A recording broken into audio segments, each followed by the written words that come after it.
Dans cette vidéo, je vais vous expliquer comment choisir votre laine selon le projet que vous voulez réaliser.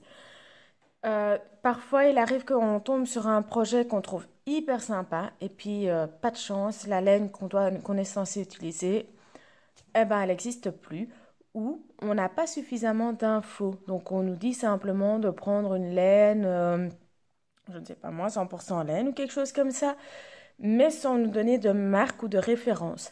Pour ça, vous allez donc devoir choisir votre laine vous-même. Pour ça, il faut faire attention à plusieurs choses par rapport aux laines que vous allez prendre. Si vous prenez dans votre stock de laine, il se peut que vous n'ayez plus les étiquettes. Et là, il va falloir faire au feeling et espérer que ça collera.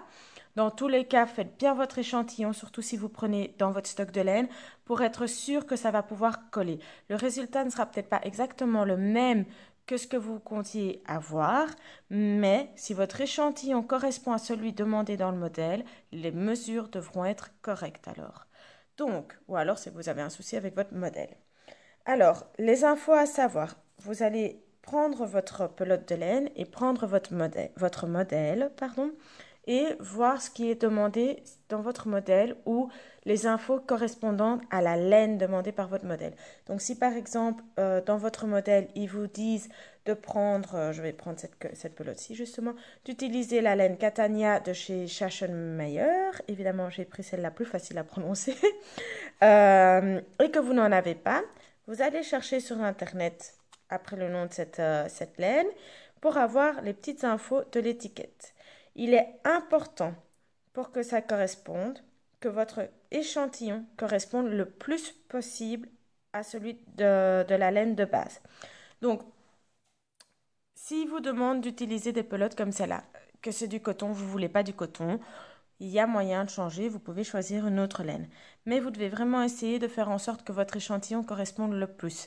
Et si vous voulez que le résultat soit vraiment le plus proche possible, prenez une laine qui se tricote avec le même numéro d'aiguille.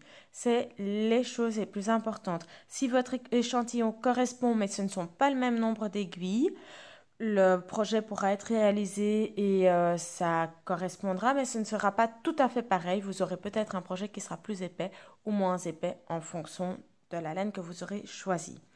Si vous prenez la même taille d'aiguille, mais pas le même échantillon, il y a des fortes chances pour que vous n'arriviez pas à avoir un échantillon qui corresponde et que vous ayez un modèle qui ne ressemble pas.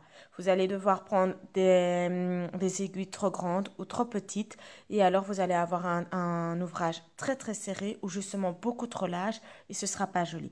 Donc faites bien attention, votre échantillon doit correspondre le plus possible. Vous ne trouvez pas de laine dont l'échantillon est le même. Eh bien, dans ce cas-là, vous essayez de faire en sorte que votre nombre de mailles soit le plus proche possible. Vous n'y arrivez pas, c'est pas grave, mais vous faites vraiment le plus proche possible.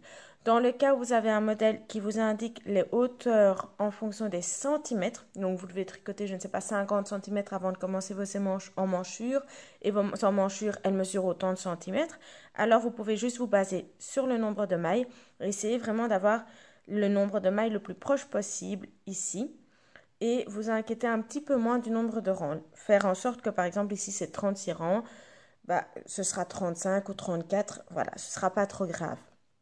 Dans le cas où vous avez un modèle où il vous parle d'un nombre de rangs à suivre, alors je vous conseille plutôt d'essayer d'avoir le nombre de rangs qui correspond, mais peut-être pas le nombre de mailles. Dans ce cas-là, alors, le nombre de mailles, vous allez devoir essayer de vous en approcher le plus possible pour votre échantillon. Donc moi je pense que c'est vraiment l'échantillon qui est le plus important à faire attention et vraiment essayer d'avoir l'échantillon le plus proche possible.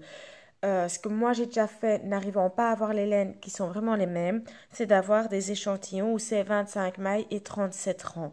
Donc je ne suis jamais qu'à 1 de différence. Ça peut faire une grosse différence, mais c'est déjà moins grave que si on est sur 40 et 20. Donc ça c'est le plus important.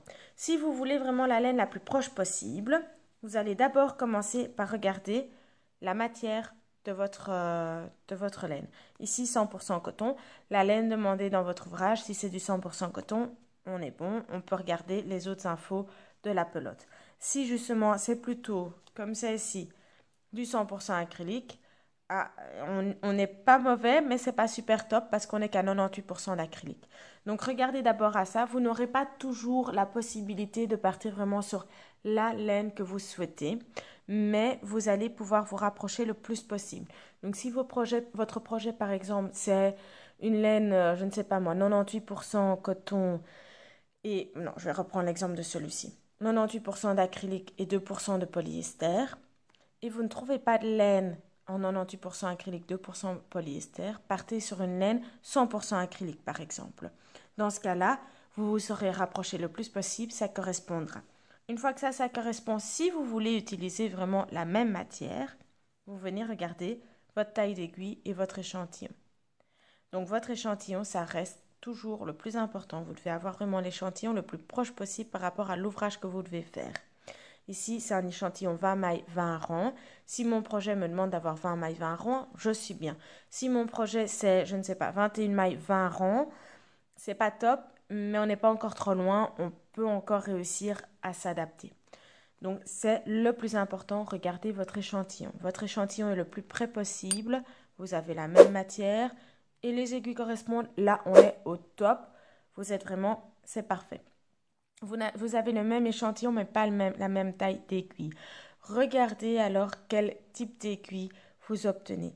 Si vous avez, par exemple, des aiguilles 3,5 au lieu d'aiguilles 3, ça va pas vous faire une grosse différence. Si c'est des aiguilles 6 au lieu des aiguilles 3, là, vous allez avoir une grosse différence. Ce sera beaucoup plus épais. Donc, après avoir regardé l'échantillon, moi, je regarde la taille d'aiguille pour que ce soit le plus près possible. Voilà, je pense que je vous ai donné toutes les infos. Ah non, il m'en manque une. Comment compter le nombre de pelotes dont vous avez besoin?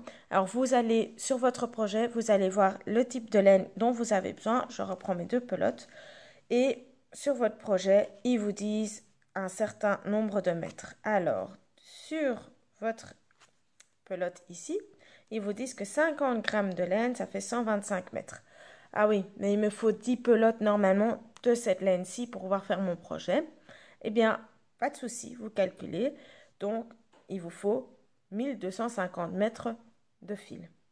Vous prenez la pelote, la laine que vous avez choisie. Vous venez chercher cette référence dessus.